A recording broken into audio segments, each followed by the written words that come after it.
tulikwama mara mbili kama taifa. Mara ya kwanza tulikwama mwaka 92. Tume ya Nyalali iliyoundwa 91 ilipendekeza kwamba ili nchi ingie kwenye mfumo wa vyama vingi, lazima kwanza kuandikwe katiba mpya inayoendana na mazingira ya mfumo wa vyama vingi. Lakini wakati ule CCM wakafanya mkutano, vikao vya CCM, na wakakataa hayo mapendekezo ya tume ya Nyalali. Wakasema tu katiba irekebishwe, ingizwe maneno vyama vingi, lakini isiandikwe katiba mpya. Kwa hapo ndipo tatizo lilipoanzia. Sasa baadaye, wakati wa mchakato wa tume ya mabadiliko ya katiba ya Warioba, tatizo hilo tulielekea kukaribia kulitatua kama taifa. Kulitungwa sheria ya kura ya mabadiliko ya katiba, kukaundwa vile sheria ya kura ya maoni. Maoni yakakusanywa nchi nzima kwa wananchi. Tume ikaandaa rasimu ya kwanza, ikarudisha kwenye mabaraza ya katiba, ikaandaa rasimu ya pili. Akakabidhiwa rais tarehe 30 mwezi Disemba mwaka 2013. Na baadaye mwaka 2014 tukaingia kwenye bunge maalum la katiba. Kwa hiyo tayari kimsingi kulishaandikwa rasimu ya katiba ya tume ya mabadiliko ya katiba maarufu kama rasimu ya Warioba. Sasa kilichotokea sasa tulipokuwa kwenye bunge maalum la katiba, wakati mimi nilikuwa mbunge wa Ubungo, kwa nilikuwa sehemu ya bunge hilo. Kabla bunge halijakaa kupitia kuiboresha ile rasimu ya Warioba kwa kuzingatia maoni ya wananchi, CCM ikakaa tena kikao cha halmashauri kuu ya CCM, ikakataa yale mapendekezo ya tume ya Warioba, ikakataa maoni ya wananchi, ikakataa kwenye masuala mengi kuhusu muundo wa muungano na mambo mengi, hata kuhusiana na mamlaka ya rais, tume ya uchaguzi, haki za watu na maeneo mengine. Kwa wakatoa maelekezo sasa juu ya namna ya kuchakachua kimsingi mchakato wa katiba. Kwa tukarudi kwenye bunge maalumu, ndio maana kwa na migogoro sana wakati ule ya nani aanze kati ya rais au mwenyekiti wa tume, baadaye kanuni iseme kura ya wazi au siri na utaratibu mwingine. Yote hayo yalikuwa yanapangwa kwa ajili ya kuvuruga mchakato wa katiba. Kwa hiyo mwisho wa siku CCM ikatumia wingi wake vibaya ndani ya bunge maalum la wabunge wake, wajumbe wa baraza la wawakilishi, na hata kwenye ile kundi la 201 wakatolewa na rais, lakini wakaingia kwa kivuli cha makundi mengine, lakini walikuwa wateule wa rais na wengi wao walikuwa wana CCM au watu wa mfumo. Kwa mchakato ukaharibiwa. Sasa mchakato umeharibika, kukazalishwa kinachoitwa katiba inayopendekezwa baada ya umoja wa katiba wananchi tulipotoka bungeni, walipobaki wenyewe. Kwa hapo ndipo mchakato ulipokuamia kwamba tuna nyaraka mbili za katiba. Kuna rasimu ya tume ya mabadiliko ya katiba na kuna katiba inayopendekezwa. Kwa utapotaka kuanza mchakato wa katiba, ni lazima kuanzia hapo, kuondoa huo mkwamo au mgogoro uliotokea wakati ule. Na namna ya kuondoa huo mkwamo au mgogoro ni kutengeneza sheria ya mabadiliko ya katiba ambayo kimsingi kwa mtazamo wangu inapaswa sheria hiyo iweke ndani ya sheria yenyewe, ifute kile kilichofanywa na upande mmoja ulipobaki peke yao ndani ya bunge kinachoitwa katiba inayopendekezwa. Turudi pale kwenye rasimu ya Warioba, turejee vitabu vya maoni ya wananchi vilivyokusanywa, kutengenezwa muundo sasa wa kukwamua mchakato wa katiba mpya. Sasa sisi Chadema tulishaanza kuliona hili mapema. Ndio maana tarehe 17 mwezi Juni mwaka huu 2026 tulitangaza baada ya maazimio ya kamati kuu kuundwa kwa kamati ya watu 11 ya kutengeneza rasimu ya sheria ya namna ya kukwamua mchakato wa katiba na ratiba ya namna ya kukwamua mchakato wa katiba na utaratibu mzima.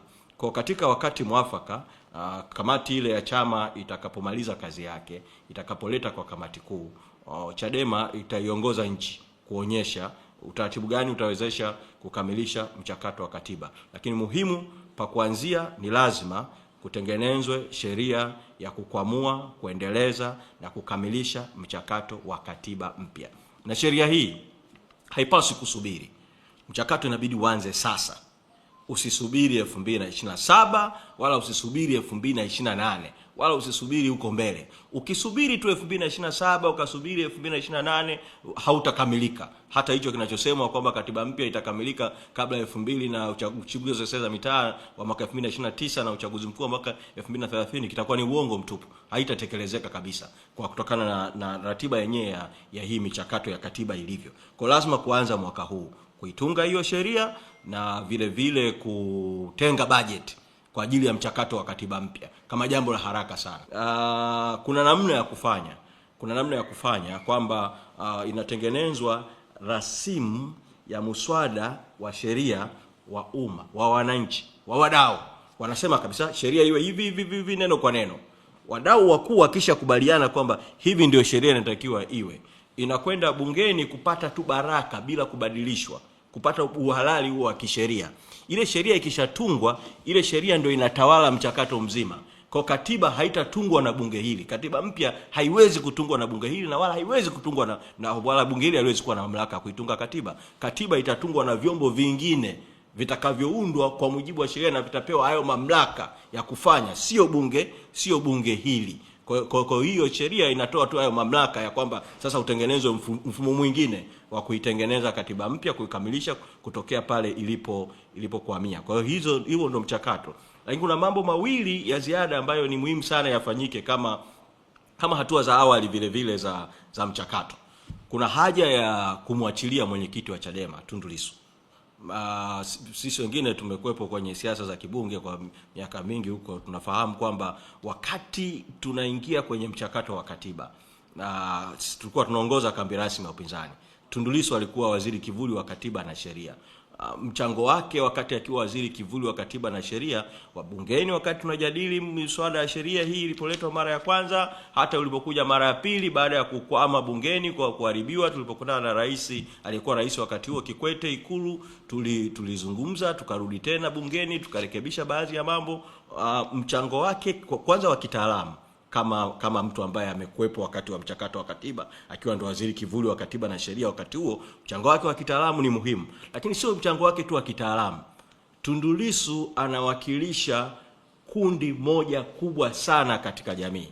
Linaitwa kundi la Chadema kwa sababu Chadema ndio kinachoongoza, lakini nyuma yake wako Watanzania wengi ambao wengine si wanachama wa Chadema, ili mradi wanapenda haki, wanapenda uhuru, wanapenda demokrasia, wanapenda mabadiliko, wanapenda maendeleo ya nchi kwa mtizamo wa haki. Kutoka kwake kutatengeneza mazingira ya hata tunapozungumza kuhusu kutengeneza rasimu ya sheria ya namna ya kukwamua mchakato wa katiba mpya, tayari kukawa kuna mwafaka wa kila upande kushiriki katika huu mchakato kuanzia katika hatua za awali sana za fikra za mchakato wenyewe. Kwa hilo la kwanza. La pili ni kwamba kuna tume iliundwa ya rais maarufu kama tume ya Chande, pamoja na sisi hatutambui huo mchakato wala hatukubali nao, lakini tume ilitoa hotuba ya tume alitolewa na mwenyekiti wa tume Jaji Chande.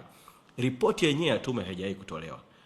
Tume imeeleza moja ya vyanzo vya migogoro iliyotokea 29 Oktoba na hatimaye kaleta mauaji, imesema ni katiba mpya. Tume imependekeza nini kifanyike kuhusiana na mchakato wa katiba mpya, lakini mapendekezo yale na hata maelezo ya chanzo ni muktasari tu. Unaweza kujua undani wa hayo kama ripoti kamili ya tume ikiwekwa wazi. Kwa ripoti ya tume ya Chande iwekwe wazi kwa umma, ieleze inaposema katiba mpya ni chanzo cha mgogoro ilikuwaje, inaposema mchakato wa katiba mpya kuamuliwe kabla 2028 sio ndio tume ya wataalamu, ama pendekezo yako yana sura gani. Lakini kuna zaidi ya hapo. Sambamba na hilo, kusitumike kisingizio chochote, kwa sababu siku ile ripoti ya tume ilipotolewa, tume ilisema na aliyepokea ripoti Samia Suluhu Hassan naye alisema kwamba baada ya tume ya Chande kutaundwa tume nyingine ya kuchunguza mambo ya jinai maarufu kama tume ya Jaji Lila, ikaja ikaundwa baadaye, alafu baada ya hapo kutaundwa tume nyingine ya maridhiano, alafu baada ya hapo ndio kutaundwa tume ya kuhusiana na swala la katiba. Kwa hiyo wamezungumza kuhusu hatua 4. Tukiingia kwenye mtego kama taifa wa kufikiri kama jambo la taifa linahitaji, jambo la katiba linahitaji hatua 4, tumekushakwama. Tunakwama mchakato, tunachelewesha mchakato. Kwamba eti kwanza Chande, tume ya Chande, tume ya Jaji Lila, tume ya maridhiano, alafu ndio tume ya katiba. Hiyo ratiba na huo utaratibu wa kwanza hivyo si utaratibu sahihi kabisa, sio fikra sahihi kabisa. Kwa hiyo ni kutenganisha, lazima kutenganisha mambo ya jinai, pamoja na kuwa sisi hatuitambui hiyo tume ya Jaji Lila wala tuungu mkono. Kama kuna tukuona sababu yote ya kuundwa kwa hiyo tume, kama kuna mambo ya jinai au matuma za jinai, ofisi ya mwendesha mashtaka wa serikali ipo na vyombo vingine vipo, tume ya Chande itakiwa ifanywe kazi. Hakukuwa na sababu yoyote ya kusema kwamba inabidi kuundwe kwanza tume ya maridhiano alafu ndio tuje kwenye tume ya mchakato wa katiba mpya. Hiyo ni mikakati tu ya kuchelewesha mchakato. Kwa hiyo utaratibu wa kutengeneza tume baada ya tume baada ya tume, huo usifanyike. sababu huo ukifanyika tu tutaanza vibaya kama taifa katika swala la mchakato